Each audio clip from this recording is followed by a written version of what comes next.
Hi, welcome to our 18th episode in our series New Testament Journeys on our channel Ancient to Modern. Going back weeks now, we have already done some episodes on the Gospels. We did an episode on the book of Acts, and we've done a few on some of the early letters of Paul, and then interspersed we've had some question and answer time when people have had some questions about what we've done so far. And so 2 weeks ago, the episode was on the book of Romans. We kind of launched into Paul's most expansive book, the book of Romans. And then last week we did a little insertion to celebrate the 4th of July. But let's go back to the book of Romans. There's a contentious idea that flows from the book of Romans. In the Protestant world, and actually in the larger Christian world, there's a dividing line that divides theologically a couple of opposing Christian camps. And that is how much of life, how much of our life, my life, is predetermined, predestined by God. There is a large camp that believes that God is the planner and knower of every aspect of life. From what we do, from what we think, to our ultimate destination in life. On the other side are those that say, no, God, as a basic part of His creation, gave us free moral agency. We can decide for ourselves. We cooperate with grace. God has not predetermined our decisions, our actions, or our futures. And at the heart of this debate is Romans 9 through 11. I'm not going to read it. It's quite a dense 3 chapters. In it, Paul is dealing with this issue, or we think he is. And so that's what I want to talk about today, because I don't think Paul's dealing with this issue at all. We read this as if this letter was written straight into 2019 and dropped in our lap. And we're asking the question, how much does God know? And so we read these questions about Jacob and Esau. Well, Jacob I have loved and Esau I have hated. And about Pharaoh and the hardening of Pharaoh's heart. And some have launched on the road from this point saying, look, God is saying that there are those who've been predetermined ahead of time. Pharaoh had no choice but to make the decisions that he did. There's nothing Jacob could have done to remove the idea that he was predestined to be part of God's family while Esau was not. And I understand that if this letter was written directly to my time, but it wasn't. So let's go back to 56 AD, and let's go back to what Paul is dealing with. Here's the question, and I would challenge you to read these 3 chapters. The issue that Paul is facing is this. Paul was a Jew. And Paul knew very well who the chosen people were. The chosen people were Jews. They were given the law. They were given the promises. Jesus was sent to Israel. Paul also knew full well who the promised people were not. That was the Gentiles.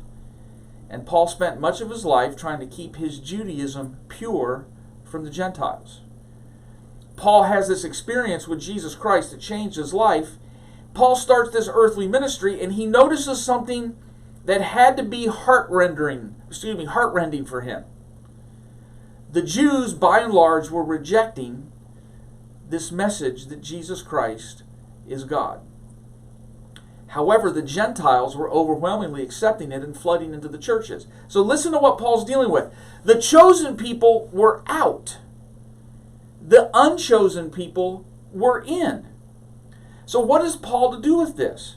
How can he go back and go through the Old Testament scriptures and justify or find justification for what he sees going on the ground right now? How is it that the chosen people are out and all the dirty, pagan Gentiles are in? And Paul's argument is actually right there to be seen if we keep the historical situation in mind.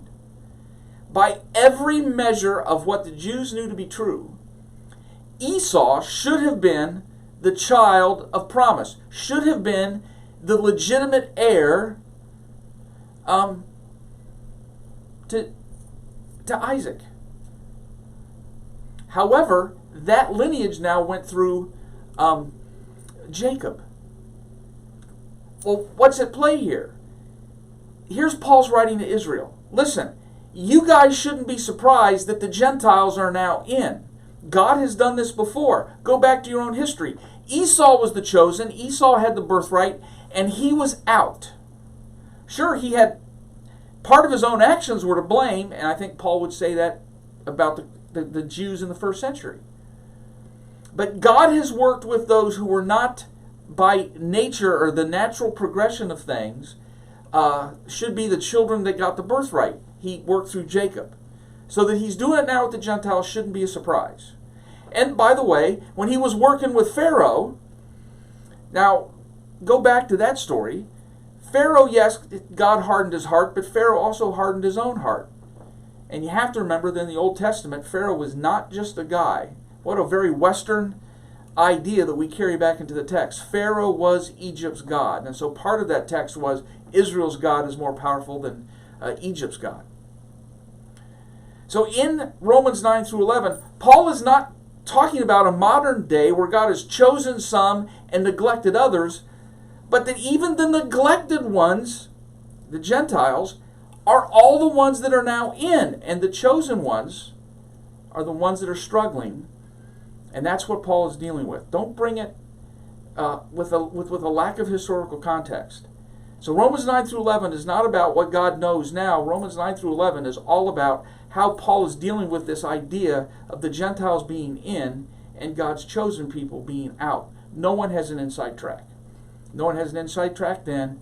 No one has an inside track now. God's grace is available for everyone. That's the message of Romans 9, 10, 11, if you keep it in its historical context. Hey, if you like this video, like us at the bottom. We would really appreciate that. Subscribe to us. We would also really appreciate that as well. And as always, if you have any comments or questions, or if you disagree, hey, leave it in the comments. We'll be happy to talk about it. But it's wonderful to have you join us this week. We'll see you back next week.